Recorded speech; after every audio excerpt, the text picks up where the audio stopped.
2026 সালের উচ্চ মাধ্যমিক পরীক্ষার সেমিস্টার 4-এর অ্যাডমিট সংক্রান্ত ব্যাপারে কাউন্সিলের তরফ থেকে একটি জরুরি বিজ্ঞপ্তি জারি করা হয়েছে। চলুন দেখে নিই সেই বিজ্ঞপ্তিতে কি বলা হয়েছে।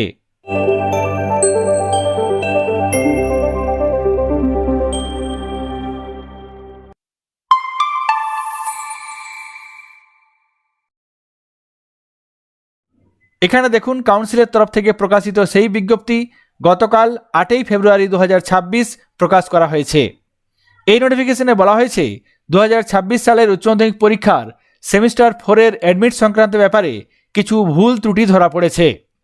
যে সমস্ত বিদ্যালয় অ্যাডমিট পাবলিশ করার একেবারে শুরুর দিকে অ্যাডমিট ডাউনলোড করেছেন তাদের ক্ষেত্রে এই ভুল ত্রুটি রয়ে গেছে। কাউন্সিলের তরফ থেকে টেকনিক্যাল এররের জন্য এই ভুল হয়েছে। সুতরাং যারা অ্যাডমিট কার্ড ডাউনলোড করেছেন এবং পরীক্ষার্থীদের দিয়েছেন তারা আরেকবার নিজেদের ডাউনলোড করা অ্যাডমিটগুলো চেক করে নেবেন। এক্ষেত্রে কাউন্সিলের তরফ থেকে বলা হয়েছে, এখানে দেখুন, অ্যাডমিট কার্ডস আর printed with decimal number by mistake. কিছু কিছু ক্ষেত্রে দেখা যাচ্ছে কাউন্সিলের তরফ থেকে প্রথম দিকে যে অ্যাডমিট কার্ড ইস্যু করা হয়েছিল সেই অ্যাডমিট কার্ডে ডেসিমেল নাম্বার চলে এসেছে।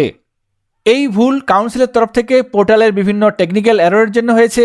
সেই জন্য কাউন্সিলের তরফ থেকে বলা হয়েছে আপনারা প্রত্যেকটি ডাউনলোড করা অ্যাডমিট ভালো করে দেখে নেবেন। যদি ভুল থাকে তাহলে নতুনভাবে ডাউনলোড করে পরীক্ষার্থীদের আবার দিতে হবে। কাউন্সিলের তরফ থেকে প্রকাশিত এই গুরুত্বপূর্ণ নোটিফিকেশনটি আপনাদের সঙ্গে শেয়ার করলাম। সকলে ভালো থাকবেন, সুস্থ থাকবেন। ধন্যবাদ।